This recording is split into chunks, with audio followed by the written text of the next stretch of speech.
Nós agora vamos ouvir a palavra de Deus.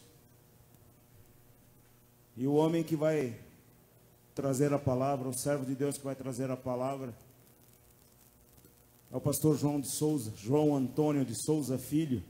Um nome tão grande para um homem pequeno.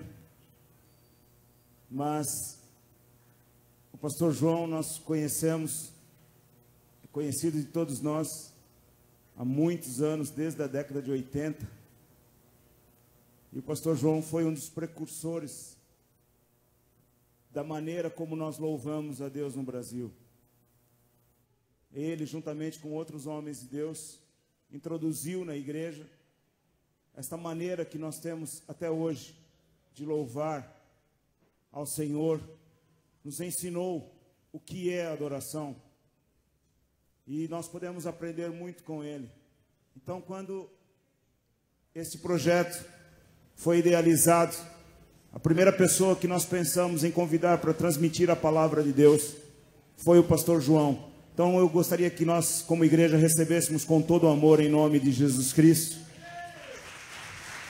E eu queria também convidar o pastor Benigno que orasse pelo pastor João, que orasse agora pela palavra. Vamos receber o pastor Benigno com todo o amor e carinho em nome de Jesus Cristo.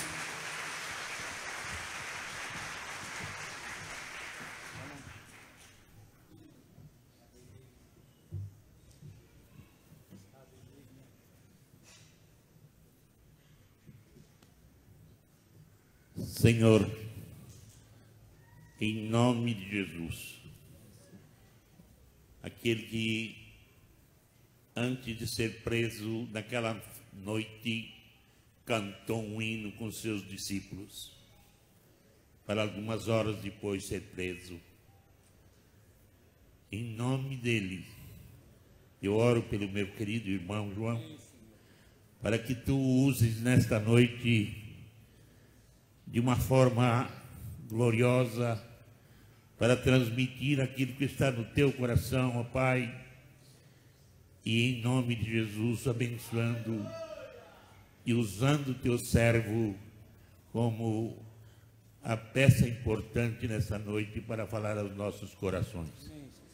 Unge os seus lábios, unge a sua mente e o seu coração, para que ele pregue nessa noite aquilo que tu queres que ele fale. E é no nome de Jesus que eu te peço, para a tua glória, Senhor. Amém.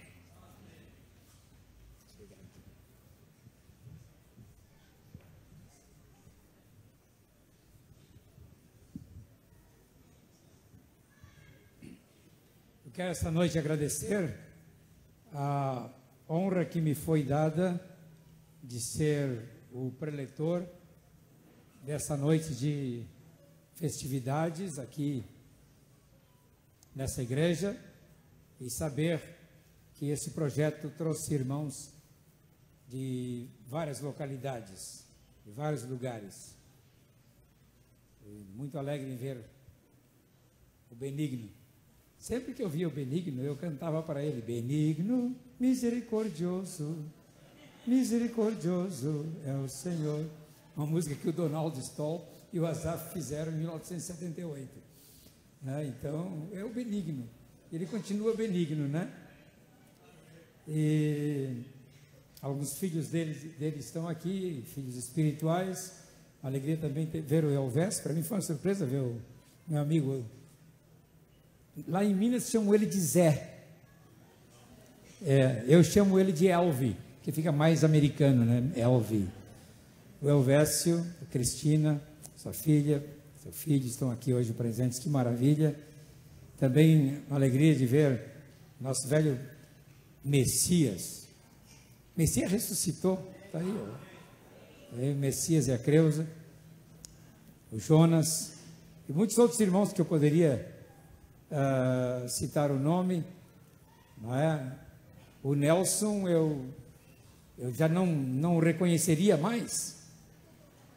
Eu não reconheceria mais, porque ele era fininho. Não é? Tem que progredir na caminhada para chegar na minha idade e estar com esse corpinho assim, tá? E, de fato, o pastor Jonas falou a respeito do nosso ministério. Hoje eu saí de Porto Alegre com a temperatura de 6 graus. Faz 3 dias que chove em Porto Alegre e faz frio.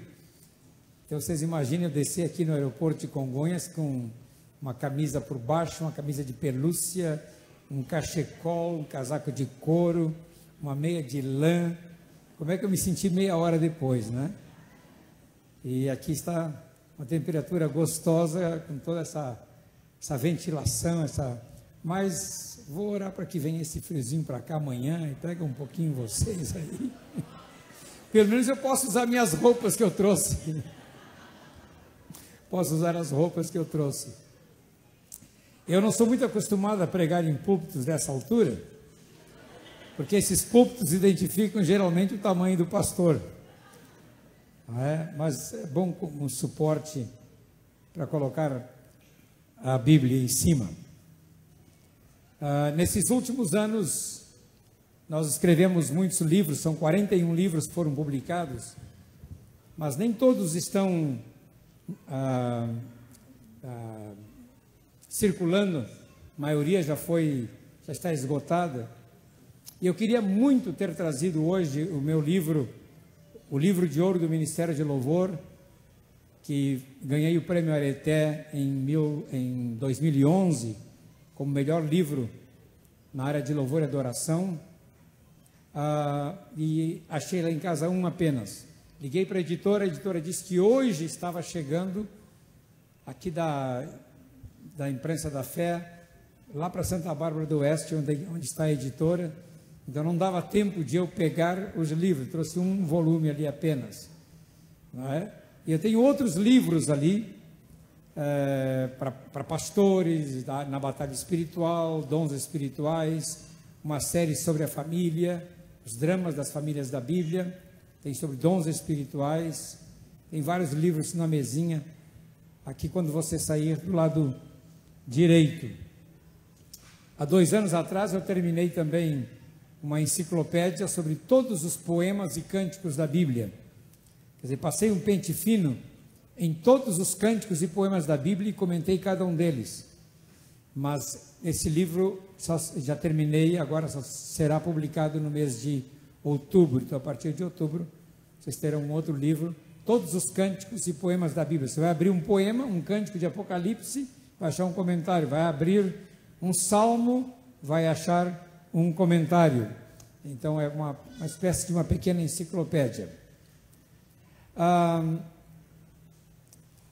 minha vida se despertou para a questão do louvor, uma mudança na questão do louvor, em 1970, para ser mais preciso, quando eu comecei a frequentar comunidades cristãs nos Estados Unidos, que tinham um outro tipo de adoração, outro tipo de louvor, criado nas Assembleias de Deus, restrito apenas aos cânticos do inário, não é?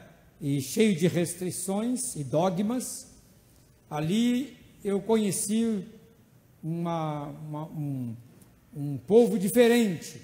Quando voltei para o Brasil e me casei, no ano de 73, então tive contato com os irmãos da Argentina, do grupo de renovação ali, e comecei a me despertar na área do louvor. E por causa da área de louvor, em 1985, eu publiquei meu primeiro livro, O Ministério de Louvor da Igreja, que os jovens liam escondidos de seus pastores, porque era proibido. Porque eu apresentava uma nova proposta de culto a Deus, uma nova proposta de adoração. Não sei quantos dos mais velhos aqui chegaram a ler o Ministério de Louvor da Igreja. Alguns, só os velhos mesmo, né? Os mais velhos. Mas depois escrevi outros 5 livros na área do louvor também. E esses livros, eles mexeram muito com a igreja brasileira, porque até então os cultos nossos eram cultos engessados. Talvez os mais novos não saibam disso, mas os nossos cultos eram engessados em torno de uma liturgia que se resumia a alguns poucos cânticos. E eu então comecei a apresentar, já naquele livro, uma nova proposta, liberando os inários, usando o retroprojetor, que estava surgindo na ocasião, o retroprojetor, antigo retroprojetor. E, bem, a partir daí, os livros foram vendidos e começaram muitas comunidades pelo Brasil lá fora, muitas igrejas pelo Brasil lá fora, com base naquele meu primeiro livro, O Ministério de Louvor da Igreja. E assim eu estive aqui em São Paulo em 1983 com o Ademar de Campos. Abre uma, já deixa aberta, né, diácono? Você não deixa fechada não, tá? É isso, obrigado. Os diáconos são maravilhosos, eles já trazem aguinha para a gente aqui, deixa prontinha. Só que às vezes eles esquecem de abrir, então a gente tem que dar uma dentada. Obrigado, tá bom assim, tá bom assim. E quando o pastor Jonas me convidou para estar aqui presente, eu sabia de qual era o interesse dessa reunião. Eu comecei então a pensar que tipo de palavra eu poderia trazer hoje à noite, que a gente se preocupa. E eu tenho um vício, um costume, de sempre num novo acontecimento pregar uma nova mensagem. Mas aí eu comecei a pensar, vou falar sobre o Salmo 45. Eu vou falar sobre o Salmo 103, que é o Salmo de adoração. Eu vou falar sobre o Êxodo 15, um cântico de celebração. Acho que vou falar sobre João 4:24. Vou falar sobre Apocalipse 4, 5, 7, 14 e 15. Né, que é aquela adoração no céu.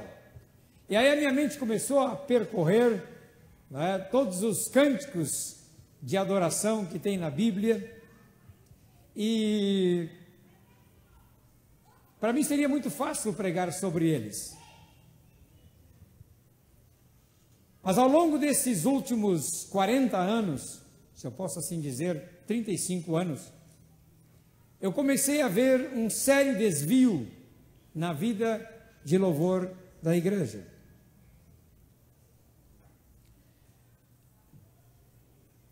Porque no passado, aí as nossas reuniões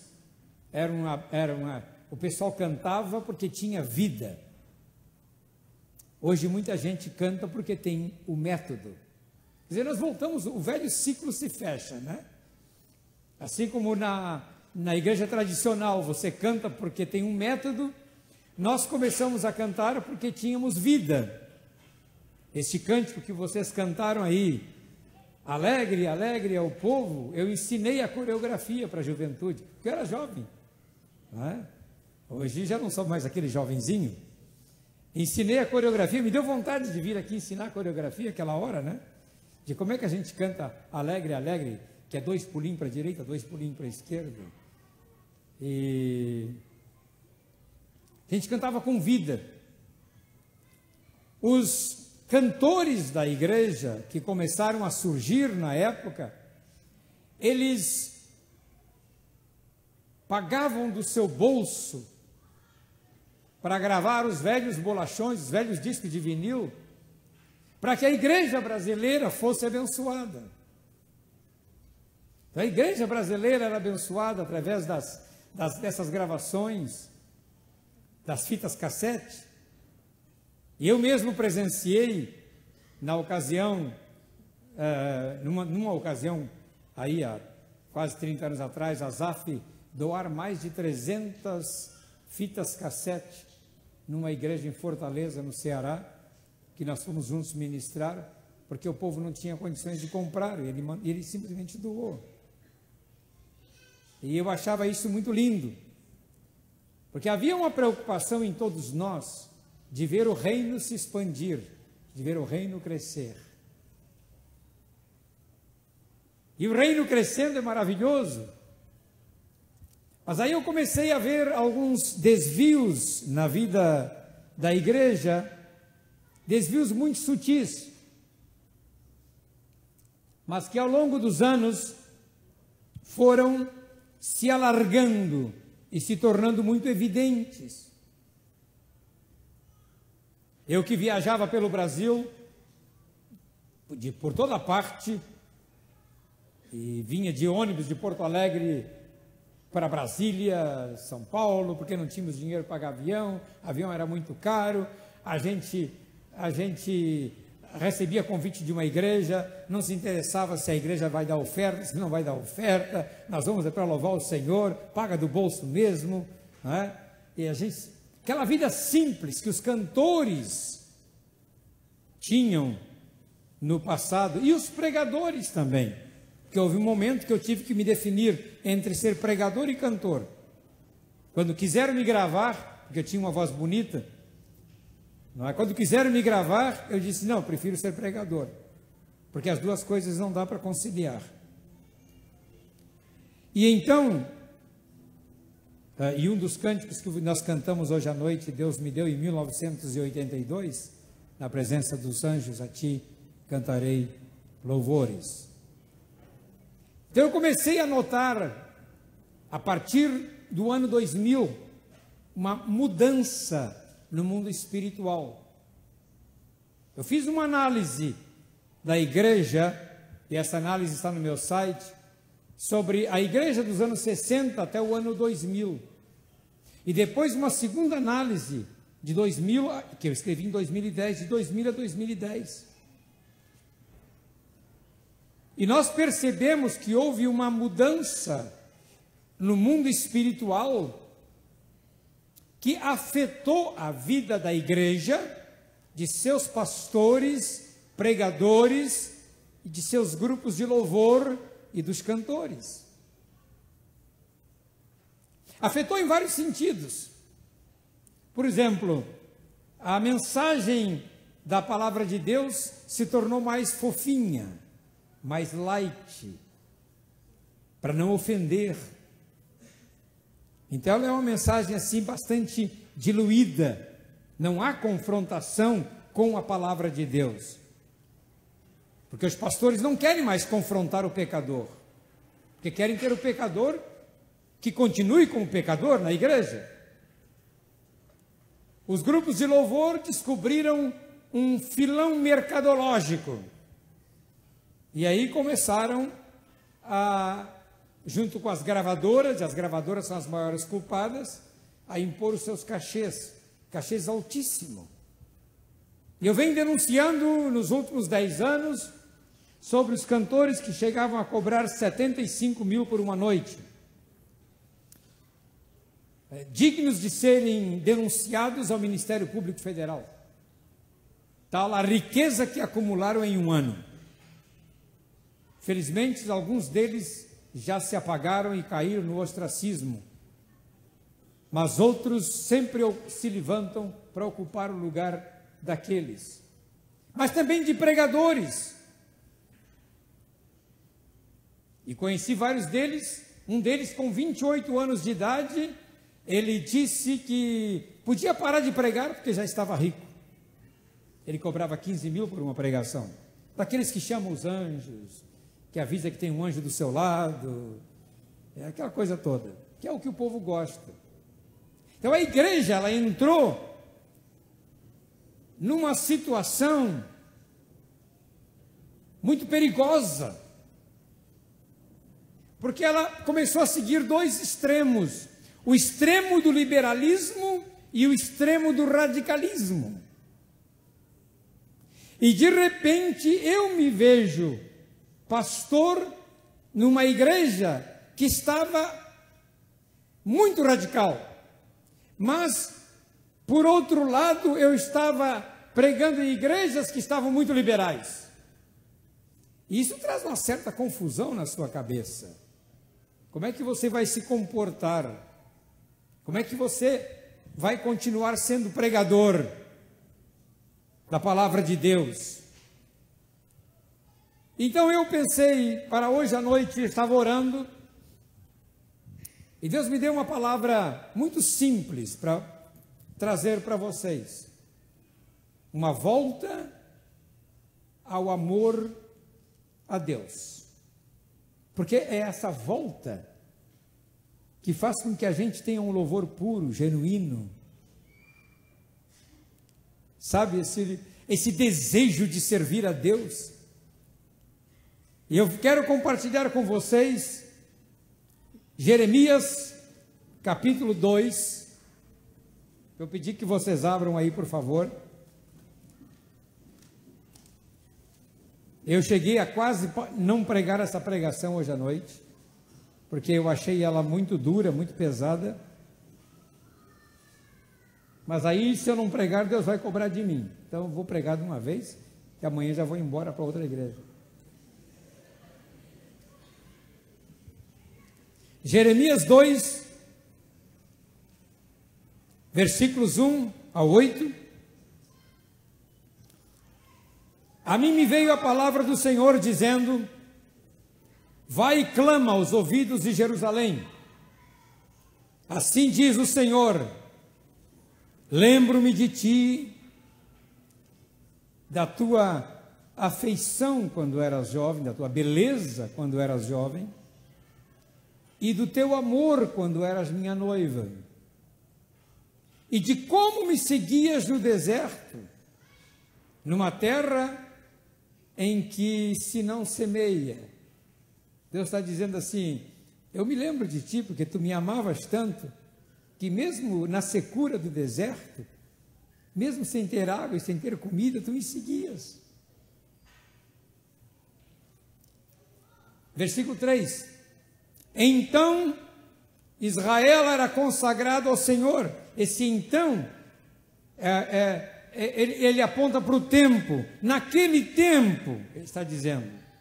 Esse então diz: naquele tempo, Israel era consagrado ao Senhor, e era as primícias da sua colheita. Todos os que o devoravam se faziam culpados, o mal vinha sobre eles, diz o Senhor. Deus está dizendo assim: qualquer pessoa que atacasse você, eu saía em sua defesa. É isso que Deus está dizendo. Qualquer pessoa que atacasse você, eu lhe defendia. Aí depois ele diz: ouvi a palavra do Senhor, ó casa de Jacó, e todas as famílias da casa de Israel. Assim diz o Senhor: que injustiça acharam vossos pais em mim, para de mim se afastarem, indo após a nulidade dos ídolos e se tornando nulos eles mesmos, e sem perguntarem: onde está o Senhor que nos fez subir da terra do Egito, que nos guiou através do deserto, por uma terra de ermos e de covas, por uma terra de sequidão e sombra de morte, por uma terra em que ninguém transitava e na qual não morava homem algum? Eu vos introduzi numa terra fértil, para que vocês comessem o seu fruto e o seu bem, mas depois que vocês entraram nela, vocês a contaminaram e fizeram da minha herança uma abominação. Os sacerdotes não disseram: onde está o Senhor? E os que tratavam da lei não me conheceram. Os pastores pecaram contra mim. Os profetas profetizaram, e aqui entre parênteses, inspirados por Baal, e andaram atrás de coisas de nenhum proveito. Versículo 13. Porque dois males cometeu o meu povo. A mim me deixaram o manancial de águas vivas, e cavaram cisternas rotas, que não retêm as águas. Versículo 18. Agora, pois, que lucro terás indo ao Egito, para beberes as águas do Nilo, ou indo à Síria, para beberes as águas do Eufrates? Talvez o texto bíblico seja em si mesmo severo. Ele já é severo.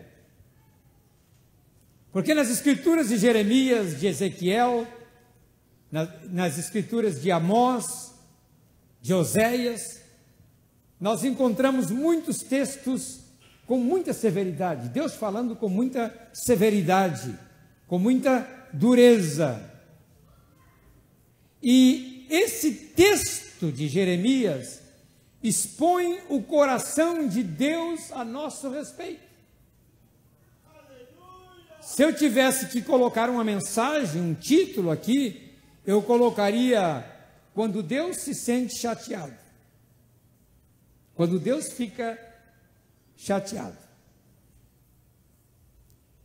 Porque muitas vezes é necessário você auscultar, ouvir o coração de Deus para ver o que Deus está sentindo. Você já parou para pensar o que Deus pensa da igreja hoje? Você já parou para pensar o que Deus pensa da sua congregação? Já parou para pensar o que Deus pensa do seu grupo de louvor? Você já parou para pensar o que ele fala a respeito do seu grupo de louvor lá no livro de Amós? Afasta de mim o estrépito dos teus cânticos, porque não ouvirei o som das tuas liras. Você já pensou para ouvir tudo que Deus diz a respeito de nós? Então, muitas vezes nós, os pastores, precisamos, na intimidade com Deus, escutar o coração de Deus. E hoje à noite, é a noite para fazermos isto.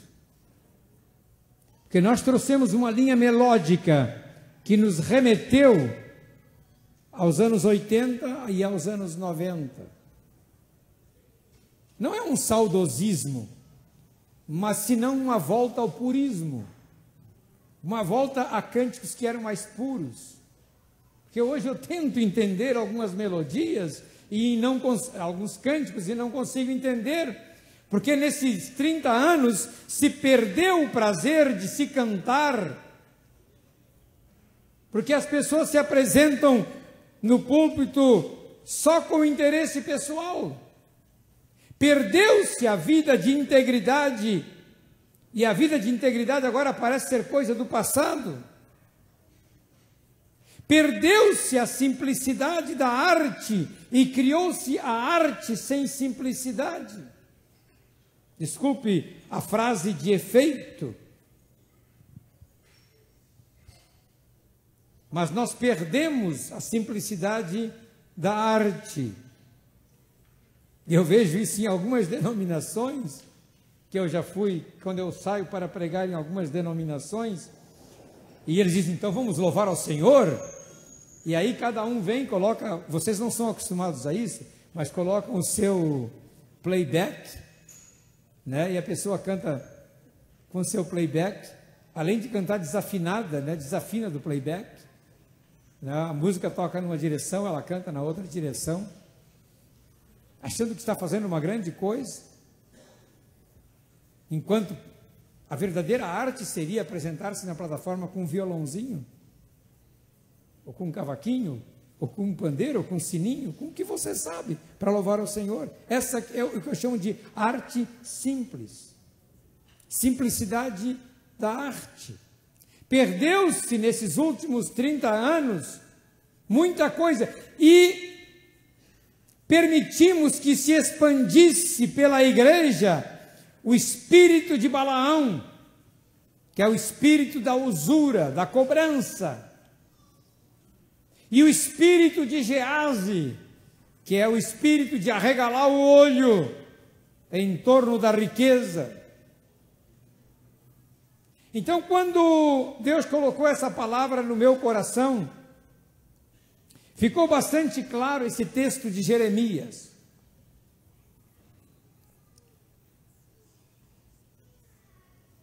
Lembro-me de ti, da tua afeição quando eras jovem, e do teu amor quando noiva, e de como me seguias no deserto, numa terra em que se não semeia. Você se lembra dos seus... Os antigos, eu vou falar com os antigos, porque os jovens hoje não têm essa experiência. Os jovens hoje não sabem o que é namorar, como nós namorávamos antigamente. Hoje criaram o termo ficar. Aliás, já está até ultrapassado ficar, agora é transar direto. Mas quando eu namorei Wanda, minha esposa, e nós temos 43 anos de casados, quando eu namorei, eu era tão apaixonado por ela, que eu não fazia esforços de querer vê-la toda semana. E naquela época tinha a tradição que a gente só podia visitar a casa da noiva na quarta e no domingo. Você lembram disso? Era quarta e domingo. Mas muitas vezes eu não tinha dinheiro para ir até a casa de Wanda. E eu caminhava 2 horas a pé, porque eu amava aquela que seria minha esposa. Ela nem sabia que eu fui a pé, mas eu caminhava uma longa distância, vendo o ônibus passar, o bonde passar, e eu pensando, não tem dinheiro para pegar um bonde. Mas eu batia lá na porta da casa dela, na quarta de noite, com chuva ou sem chuva, porque eu queria estar perto dela. Porque eu queria. Depois eu fui morar nos Estados Unidos e ela ficou no Brasil, e hoje nós temos uma coleção de mais de 250 cartas dentro de uma caixa, que ainda não abrimos faz anos. Uma hora dessa temos que abrir para ler as cartas, porque naquela época só por cartas, as nossas cartas eram numeradas. Você recebeu a carta 15? Não, eu já recebi a 17, a 15 ainda não sei o que você falou. Porque havia uma paixão, um amor muito grande. E é disso que Deus está falando. Deus está falando assim, eu me lembro de você e de como você me amava. E você me amava tanto, que ele diz aqui no versículo seguinte, você me amava tanto, nesse mesmo versículo, que você me seguia pelo deserto naquela terra seca. Porque a mulher, a moça que ama um rapaz, ela não faz muitas exigências, não. Quer dizer, não fazia, né? Hoje ela só casa se tiver apartamento comprado, mobiliado, com o que de melhor tiver, senão não casa. Porque não ama. Porque não ama. E eu, como era um pastorzinho jovem, pobre, quando casei, fomos morar num cômodo apenas. Num cômodo apenas, mas eram felizes. E muito felizes. Porque ela me amava. E eu amava. E Deus está dizendo assim, olha, você me seguia pelo deserto, aquela terra cheia de serpentes, de escorpiões, não havia água, só areia, mas você me amava tanto, que você me seguia por aquele deserto. É disso que me dá saudade, Deus diz. É disso que eu tenho saudade, daquele seu primeiro amor, que mais tarde ele repete lá em Efésios 2, né? Tenho, porém, contra ti, que deixaste o teu primeiro amor.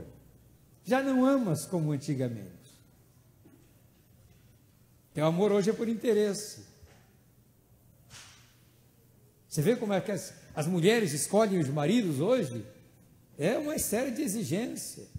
E até alguns rapazes também já querem escolher alguém que seja mais rica, para não precisar trabalhar muito.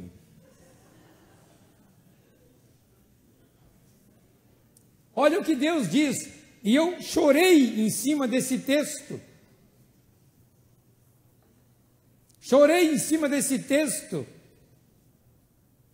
Porque Deus está dizendo, você fazia isso porque me amava, você se consagrava a mim. Aí Deus em resposta diz, eu cuidei de você no deserto, eu protegi você. É o que ele diz no versículo 2.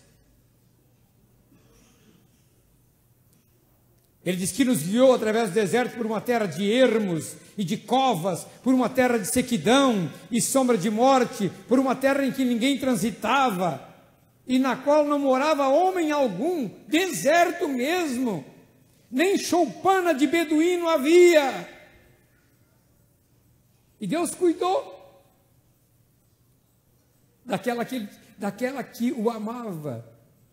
Porque ele diz lá em Deuteronômio, no capítulo 8, quando fala, alerta assim: os teus pés nem incharam, as tuas vestes nesses 40 anos nunca se gastaram. Neemias repete isso lá em Neemias capítulo 9, quando ele diz assim: olha, os teus calçados nunca gastaram solado, as tuas pernas não incharam. E você sabe o que é caminhar um dia inteiro? As pernas incham, mas nem as pernas inchavam, porque Deus estava cuidava daquela mulher chamada Israel, uma figura da igreja, porque aquela mulher, uma figura da igreja, o amava. Não é isso que nós queremos hoje de novo? Que Deus volte a cuidar de nós? Mas para Deus voltar a cuidar de nós, nós temos que amá-lo. Temos que ter o que eu chamo de devoção. Eu estava pregando semana passada para um grupo de jovens, chama-se Jovens Pregadores, de uma denominação, havia mais ou menos uns 70 jovens, e pediram para eu pregar sobre quais as características, ou que características marcaram a vida dos grandes homens de Deus na história.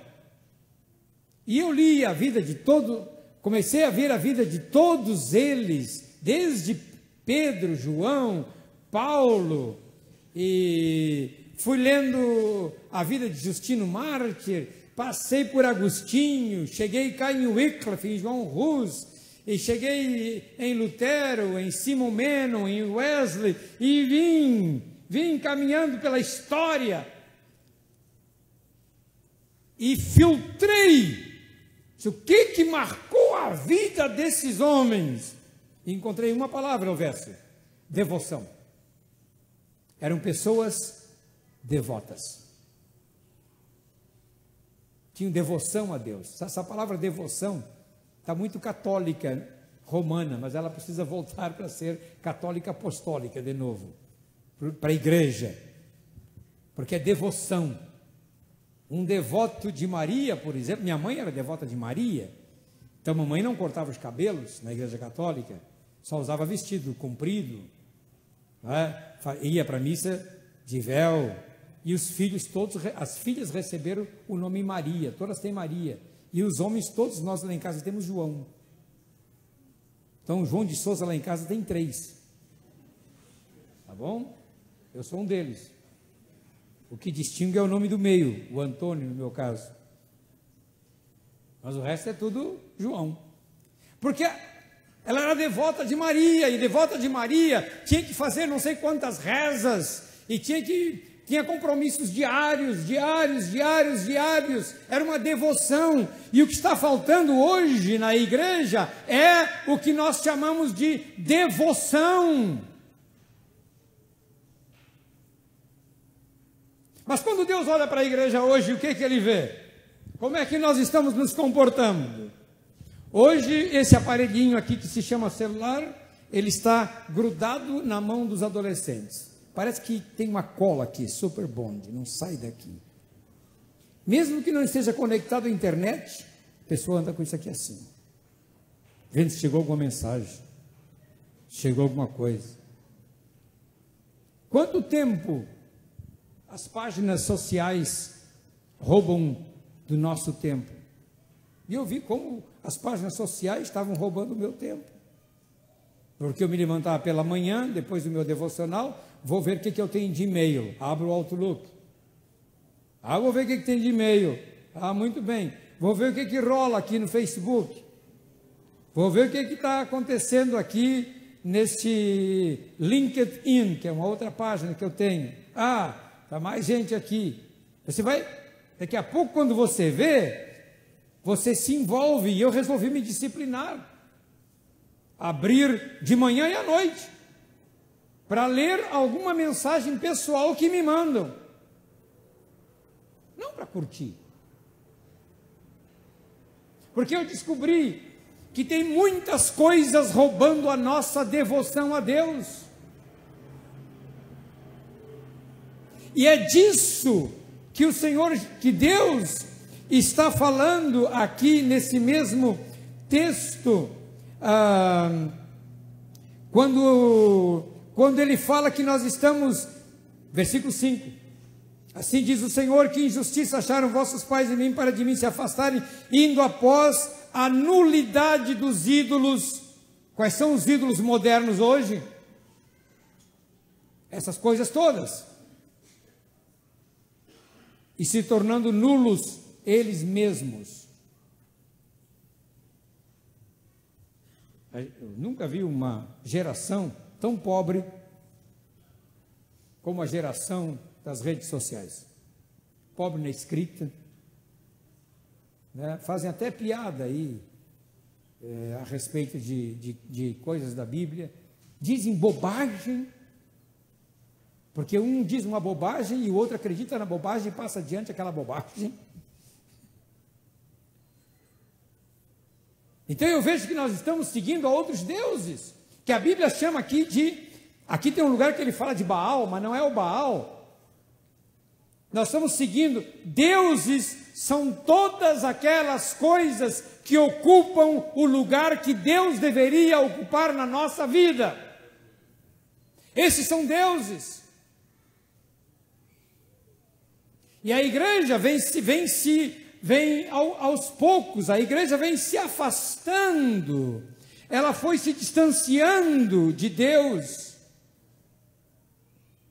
O que acontece com um homem quando a mulher começa a se afastar dele? Ele faz de tudo para trazê-la de volta. Como ele diz lá em Jeremias 31, né? Com amor eterno te amei, e com benignidade te atraí. Israel chegou a se divorciar, a se casar com outros deuses. Deus diz, volta pérfida, volta. Deus está dizendo, eu estou te aceitando de volta, eu ainda te quero. Essa é a primeira tentativa. Mas depois que todos os esforços de Deus não tem resultado algum, sabe o que ele faz? Ele despreza, ele deixa de lado. Igual você faz com aqueles amigos que incomodam você e que não ouvem mais você larga de lado. E às vezes as pessoas me perguntam, pastor João, para onde está indo a igreja? Eu digo, você não se ofende com o que eu vou dizer? Eu pergunto. Que igreja você está falando? Deus já abandonou a igreja há muito tempo. Deus deixou a igreja seguir o seu caminho. Vai, pérfida Israel, vai, te prostitui com teus deuses. Eu digo numa forma de ironia, porque os profetas sempre foram irônicos, não é? Deus sempre usou também de ironia.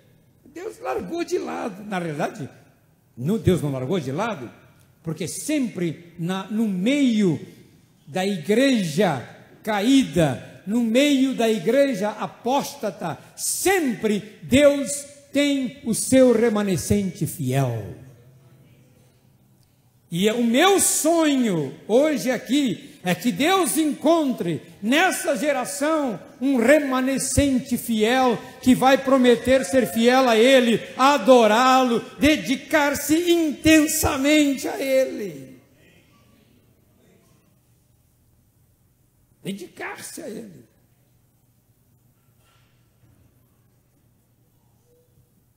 Você não imagina o que se passa no coração de um homem quando ele vê os anos da velhice chegando, que é o meu caso. Apesar que ainda jogo futebol aos 67 anos, né? As peladinhas ali com meus vizinhos, aquela coisa toda, só coroa acima de 50 anos. A gente joga com os filhos e os netos. Mas você sente a idade avançando? E o ano que vem faz 50 anos que eu entrei para o ministério. E quando você tem quase 50 anos de ministério, você começa a fazer um retrospecto. Como é que eu era nos primeiros dias? E como é que eu sou hoje?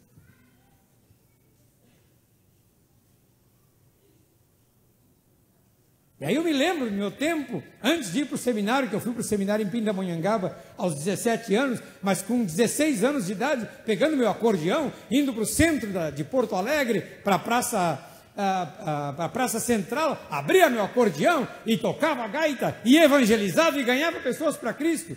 E não tinha carro, e andava com aquela gaita enorme, acordeão no ônibus. Ia para o porto pregar para os taifeiros, e ia para cá e para lá, para o presídio, com 16 anos. Aí eu olho para trás hoje e digo, está bem que os tempos mudaram, mas eu já não tenho mais esse peito, essa coragem. Eu já perdi isso. Quanta coisa eu perdi. A tendência que você tem é de se acomodar na sua vida cristã, de passar a gostar, de passar a celebrar aquilo que você gosta, não mais o que Deus quer, é o que eu quero na igreja. É o que eu quero. Eu quero continuar com essa pregação aqui, porque foi Deus que me deu para trazer hoje à noite. E aí diz assim, parece-me que essa reclamação de Deus, não é? Deus está dizendo assim, você me amava e eu amei você, mas um dia você enriqueceu e saiu à procura de novos amores. Lá em Ezequiel 16, eu não vou abrir ali, Ezequiel 16 é uma parábola, eu chamo mais de paródia, é mais uma paródia do que uma parábola, mas é uma parábola em forma de paródia, em que Deus fala de Israel como uma menina que a encontrou recém-nascida, abandonada, ainda estava sangrando, com cordão umbilical, e Deus cuidou dela, Deus deu banho, Deus cuidou daquela menina. E aí quando Deus viu que ela era época de amores, que seus seios cresceram, Deus então a ornamentou, colocou vestidos finos, colocou colares, pendentes, brincos, joias, a alimentou das melhores comidas. E um dia, essa mulher, que Deus cuidou desde nenenzinho, que é uma figura da igreja, figura de Israel da igreja, ela segue outros deuses. E Deus condena Israel por causa disso. Deus condena. Segue a outros deuses, Deus fez tudo por ela. Por isso que lá em Deuteronômio 32:15 tem uma profecia. Essa profecia me chama a atenção, porque já naquela época, no cântico de Moisés, Deus mandou profetizar dizendo assim, mas engordando-se o meu amado, deu coices, engordou-se, engrossou-se, ficou nédio e abandonou a Deus, que o fez. Eu vou ler na nova tradução, na linguagem de hoje, porque ela é mais clara. O povo escolhido ficou rico, mas se revoltou contra Deus, enriqueceu, progrediu, ficou satisfeito, mas abandonou a Deus, o seu Criador, e rejeitou o seu protetor e Salvador. Deus já estava vendo isso lá atrás, Deus já está vendo isso na igreja. Por isso o meu apelo hoje é que essa nova geração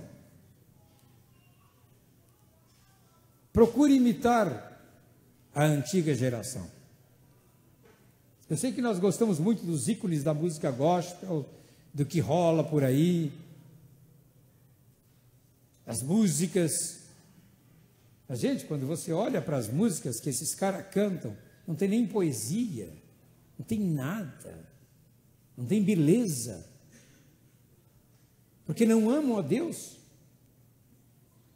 O homem, quando é apaixonado por uma mulher, e a mulher, quando é apaixonada por um homem, escreve poesias, porque tem coisas lindas para dizer, mas essa nova geração que está gravando seus CDs gospels não tem nada para dizer. Escrevem canções para vender, mesmo que sejam canções sem sentido bíblico, sem verdade bíblica. E está cheio ainda.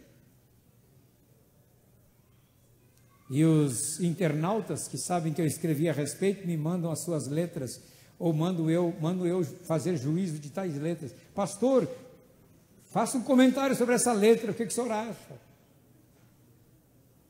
E eu então vou comentar aquele tipo de letra.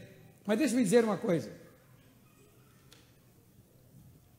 Quando o evangelho pentecostal entrou aqui no Brasil, eu vou começar de um pouquinho diferente. Quando o evangelho veio aqui pela primeira vez no Brasil, na instrumentalidade do Dr. Kelly e da mulher dele, a Sarah Kelly, que eram médicos ingleses e que viviam na Ilha da Madeira, e vieram trabalhar no Brasil, mas eles eram cristãos, eles não pertenciam a denominação nenhuma. Eles evangelizaram Dom Pedro II em Petrópolis, e eles criaram a primeira igreja no Rio de Janeiro, era chamada Igreja Evangélica Fluminense, só isso, porque era do Rio de Janeiro, Fluminense, Igreja Fluminense. Você abre os salmos e hinos, ou melodias de vitória, eu não sei qual era o inário que a Sarah Kelly criou na ocasião, mas você olha as poesias, os cânticos da Sarah Kelly e do Dr. Kelly. Quanta poesia, quanta beleza, quanto amor é externado a Deus. Porque quando você ama, você expressa isso para Deus. Você expressa para Deus. Depois vieram outros grupos já aqui no Brasil, mas em 1911 chegaram os irmãos pentecostais, dois deles, Gunnar Wing e Daniel Berg. Eles pertenciam à Igreja dos Batistas. Eles eram da Igreja Batista dos Irmãos. Uma igreja que a Igreja dos Irmãos já existia desde o ano 900. A última notícia que se tem era ano 900. Sempre existiu ao longo da história. E esses dois irmãos vieram para o Brasil e começaram aqui o movimento pentecostal. Quanta dedicação! A primeira geração ia para a igreja em lombo de cavalo e carroça, porque era a cultura da época e era o que se tinha na época.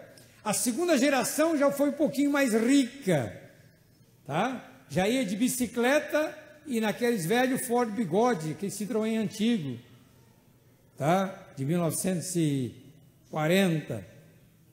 A terceira geração já é uma geração de empresários muito grande, e essa quarta geração que entrou é uma quarta geração de pentecostais que entrou na política, entrou em todos os segmentos, mas parece que a igreja perdeu o seu elan, perdeu a sua virtude, porque os membros enriqueceram.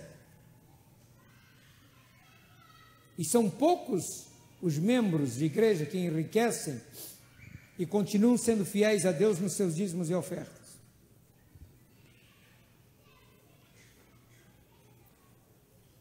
Olha o que Deus está dizendo a respeito da sua vida de adoração. Estão me acompanhando bem? Não ouço nenhum amém. Deus está dizendo ao seu povo, o povo de Israel: você era só meu, era sagrado como o trigo que é colhido primeiro e oferecido a mim. E eu castiguei todos os que fizeram você sofrer e fiz cair o mal sobre eles. Jeremias 2:3. E aí agora Deus vai condenar uma coisa. Deus condena o povo de Israel por buscar recursos no mundo. É o que Deus diz aqui nos versículos 13 e 18, que eu vou reler. Porque 2 males cometeu o meu povo. A mim me deixaram o manancial de águas vivas. Que coisa linda, né? Deus dizendo, eu sou o manancial de águas vivas. E vocês foram cavar cisternas, aonde não tem nada. São cisternas rotas. Vocês estão buscando inspiração, onde não tem inspiração. E ele diz aqui no versículo 18, agora, pois que lucro terás indo ao Egito para beberes as águas do Nilo, ou indo à Síria para beberes as águas de Eufrates? Que Deus está dizendo o seguinte, vocês estão buscando recursos no mundo. Vocês estão buscando recursos na economia secular, vocês estão buscando as gravadoras, grandes gravadoras, porque as grandes gravadoras têm dinheiro para financiar tudo. Vocês estão buscando todos os recursos que vocês precisam lá no mundo, quando eu sou o recurso. Eu sou a fonte de água viva. O Deus que inspira. Eu quero deixar essa palavra especialmente com os jovens. O jovem, ele é poeta, o jovem, ele é romântico, ele escreve poesia. Todo jovem adolescente, a primeira fase da adolescência é escrever poesia. Aí depois ele vai esquecendo das poesias. Mas Deus está dizendo assim, eu sou a fonte, eu sou o recurso. Só simplesmente venha, que eu tenho todo o recurso para você. Foi isso que Moisés entendeu, pastor Jonas, quando Deus disse, Moisés, eu não vou no meio de vocês, vou mandar meu anjo, eu caio fora, o meu anjo vai conduzir vocês pelo deserto. O que Moisés disse? Senhor, se tu não fores conosco, não nos faça subir desta terra. O teu anjo é muito bom, o teu anjo pode destruir os inimigos, mas nós não queremos o anjo, nós queremos tu, que tu vá na nossa frente. E hoje a igreja se conforma só com o anjo, a igreja quer o anjo. Tem um anjo passando aí, mas eu não quero o anjo passando aqui, eu quero o Senhor Jesus passando aqui. Você entende como Moisés não aceitou o anjo? O anjo continuou. Depois o anjo é visto acompanhando o povo lá em Juízes capítulo 2. Subiu o anjo do Senhor de Gilgal a Boquim. Aí o anjo começa a profetizar. O anjo está sempre lá defendendo Jerusalém. Mas Moisés entendeu. Eu quero o Senhor. Aí ele diz, Senhor, rogo-te que me faça saber o teu caminho. E o Senhor disse, é muito fácil conhecer o meu caminho. Aí ele disse, eu quero, Senhor. Aí ele, não só conhecer o teu caminho, eu quero conhecer o teu poder, a tua glória. Opa, agora foi mais fundo. Mostra-me a tua glória. Moisés, nenhum homem viu a minha glória e sobreviveu. Melhor é o seguinte,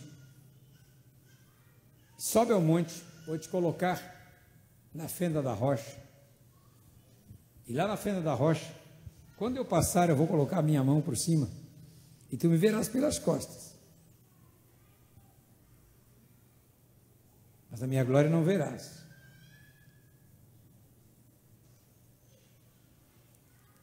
Mas Moisés viu a glória, porque depois ele canta essa glória. Em Apocalipse 15 ele canta sobre essa glória que ele viu diante de Deus. Então ele sobe ao monte, ele pensa, agora Deus vai me mostrar a sua glória. E nós criamos uma palavra, hoje usamos muito a palavra Shekinah, né? Shekinah. Eu descobri, pastor Benigno, que não tem Shekinah na Bíblia. Eu pesquisei todas as palavras para glória no hebraico, de Gênesis a Malaquias. encontrei 11 palavras para glória. Glória como reino, glória como formosura, glória como majestade, e tem tudo que é glória, mas não tem Shekinah. Porque Shekinah é uma palavra do hebraico moderno que a cabala judaica, os cabalistas judaicos inventaram. E a igreja fica usando uma palavra cabalística sem saber, uma palavra lá do espiritismo judaico, queremos ter o Shekinah.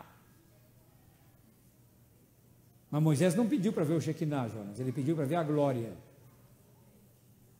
Porque a glória de Deus é a seguinte: a glória, quando Deus vem com a sua glória, Ele não precisa trazer manifestação de fogo, Ele não precisa trazer manifestação de vento, Ele não precisa trazer terremoto, Ele não precisa trazer ruído.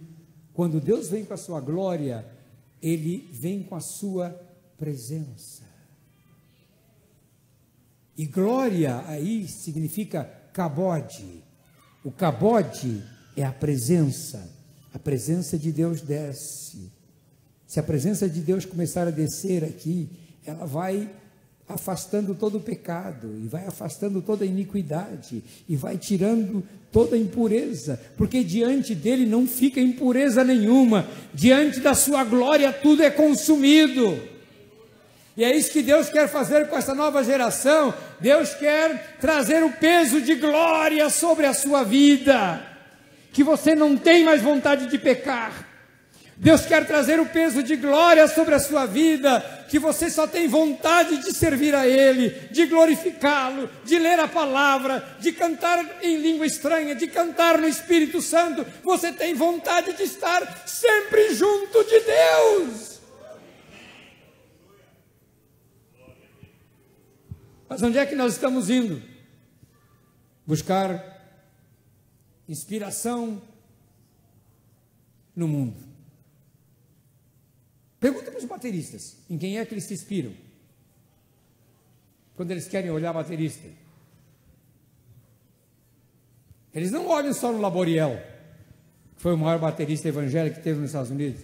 Não, eles vão procurar como é que o fulano toca. Pergunta para o guitarrista. Ele vai se inspirar no maior drogado que já morreu, o Jimi Hendrix. Vão buscar recursos em fontes rotas, e Deus está dizendo: eu sou a inspiração, eu sou a fonte de água viva, eu sou aquele que inspirou a Davi a escrever os salmos, eu sou aquele que escreveu o Asaf da Bíblia a escrever os salmos, eu sou aquele que inspirou homens e mulheres ao longo das gerações a escrever os mais lindos cânticos. Você não precisa percorrer o mundo, ir para o Egito, ir para Som Livre, enriquecer gravadoras. Tudo que você precisa fazer é ir para a fonte, o manancial de águas vivas. É isso que ele diz aqui nesse texto de Jeremias. Olha que profundidade que tem esse texto de Jeremias. Eu sou a fonte da sua inspiração. Por isso que Davi diz no Salmo 20, versículo 5, né? Uns confiam em carros, outros em cavalos, eu, porém, confiarei na força do Senhor, em o nome do Senhor nosso Deus. É isso que ele está dizendo. Estou chegando ao final da minha pregação, que já faz 1 hora que eu estou pregando. Ele faz um último alerta, no versículo 8. Os sacerdotes não disseram: onde está o Senhor? E os que tratavam da lei não me conheceram. Os pastores pecaram contra mim. Os profetas profetizaram por Baal e andaram atrás de coisas de nenhum proveito. Olha o que ele está dizendo: os que deviam conhecer o Senhor já não sabem onde encontrá-lo, perderam a essência, perderam o caminho. Os sacerdotes que devem conhecer já não mais acham a Deus. Os mestres da palavra de Deus conhecem a letra, mas não conhecem a vida. Os pastores, que ele fala aqui, os pastores prevaricaram, pecaram, os pastores usam o rebanho como profissão e enriquecimento. E os profetas passaram a profetizar inspirados por deuses ou espíritos estranhos. É isso que ele está falando aqui. Quando diz assim que os profetas passaram a profetizar por Baal, sabe o que significa isso, pastor Mário? Significa inspirados pelo demônio. E todo profeta da prosperidade que anda nesse país, de norte a sul, de leste a oeste, dizendo que se você aceita Jesus, você se torna rico, e que Jesus quer que você se torne rico, se torne próspero, que se torne muito dinheiro, ele está aguçando a sua ambição, ele está levantando a sua ambição, ele está aguçando a inveja, ele está aguçando muita coisa em você. São profetas de Baal.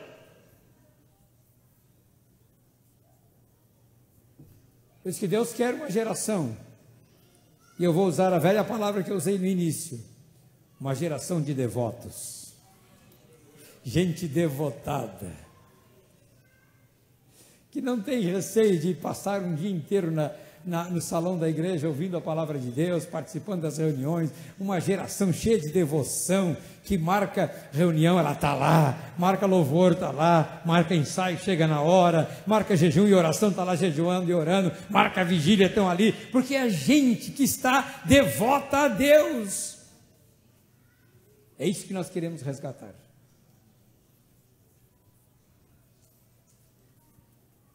Quem sabe Deus vai levantar uma nova geração, que será melhor que a geração dos anos 80, melhor que a geração dos anos 90, porque a partir de 2000, essa geração se corrompeu. Esses últimos 20 e poucos anos, essa geração se corrompeu com Baal, se corrompeu financeiramente, se corrompeu moralmente, perdeu a sua integridade com Deus, e Deus quer levantar uma outra geração. E vocês são os jovens desta nova geração, que Deus quer levantar essa noite. Você está disposto a dizer: eu quero ser um devoto, colocar o meu coração em Deus, amar a Deus, como aquela nação de Israel, que amava a Deus e que o seguia pelo deserto. Não havia água, não havia comida, mas ela seguia porque amava a Deus. Vamos ficar em pé.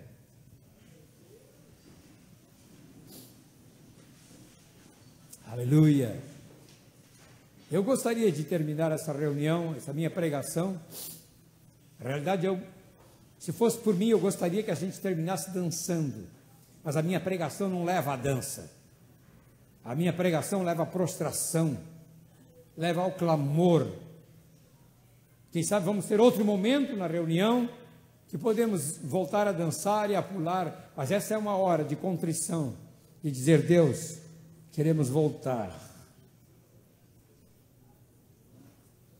Como aquele cântico, não sei se era David Keeler que cantava: quero voltar ao começo de tudo. Voltar ao começo. Voltar ao começo. Está disposto a fazer isso? Quantos irmãos querem voltar aqui ao começo e dizer: eu quero recomeçar? Aleluia, Deus está vendo a sua mão. Oh Deus, comece a fazer o seu clamor a Deus. Deus, essa é a geração que o Senhor está buscando.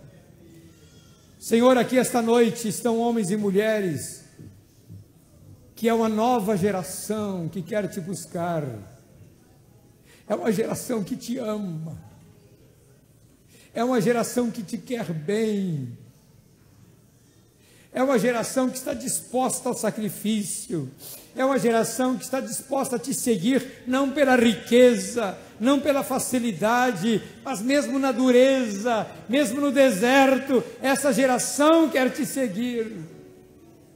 Por isso eu peço, Senhor, essa noite, derrama sobre esta congregação o poder do Espírito Santo neste momento. Derrama sobre esta congregação um espírito de arrependimento, um espírito que diz: retorna, retorna, retorna, ó Israel, retorna para a casa do Pai. Aleluia. Oh Deus, começa a quebrantar os corações, Espírito Santo, esta noite. Começa a quebrantar os corações, Senhor. Começa a trabalhar nas vidas. Que essa palavra de hoje à noite marque a vida desses jovens. Que essa palavra hoje à noite marque a vida dos adultos, dos velhos. Que essa palavra hoje à noite marque as nossas vidas, porque não queremos incorrer no pecado de nossos pais, não queremos incorrer nos pecados de Israel. Queremos, Senhor, prosseguir te buscando.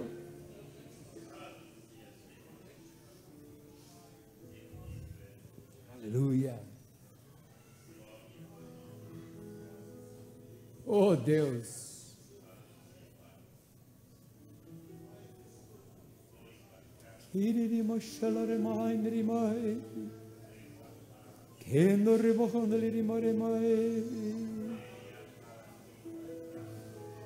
Deus, começa a tocar essa noite.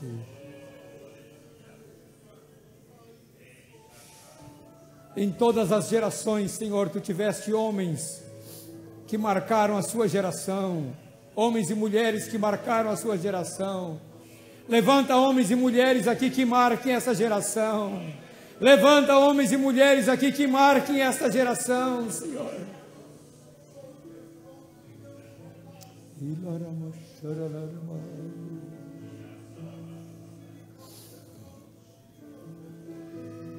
Vou fazer um apelo essa noite. Eu sei que não é comum no encontro deste. Quais os jovens? Eu vou fazer um apelo aos jovens, porque eu amo os jovens. Essa é a geração que tem tudo. Essa é a geração que tem a tecnologia na mão. Essa é a geração que tem todas as condições de mudar a sociedade. Essa é a geração que faz a revolução e que pode revolucionar a vida espiritual do povo brasileiro. Então eu quero fazer um apelo a você para que você venha aqui e consagre a sua vida inteiramente a Deus.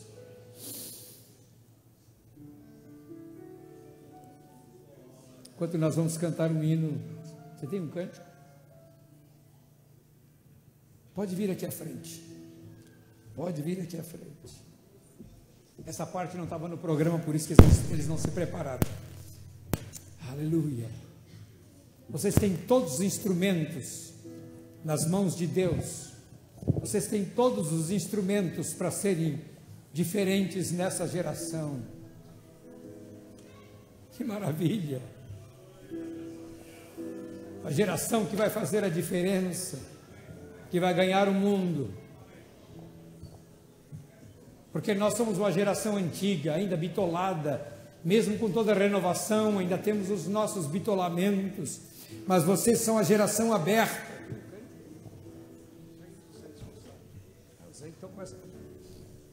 Enquanto nossos amados cantam ao Rei dos Reis, consagram. Então eu quero que vocês fiquem aqui à frente cantando.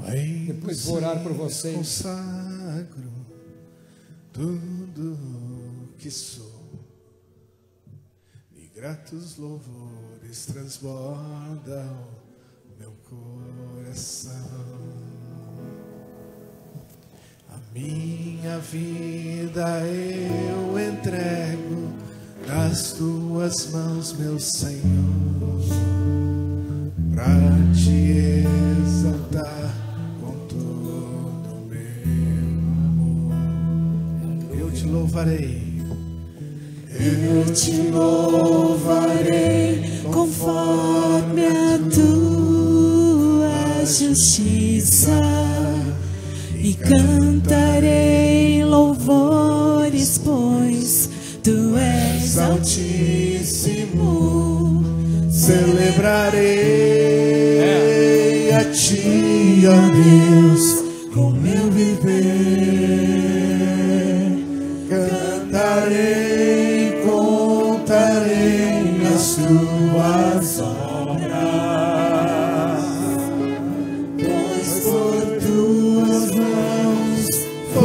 criados, terra, céu e mar e todo ser que nele está.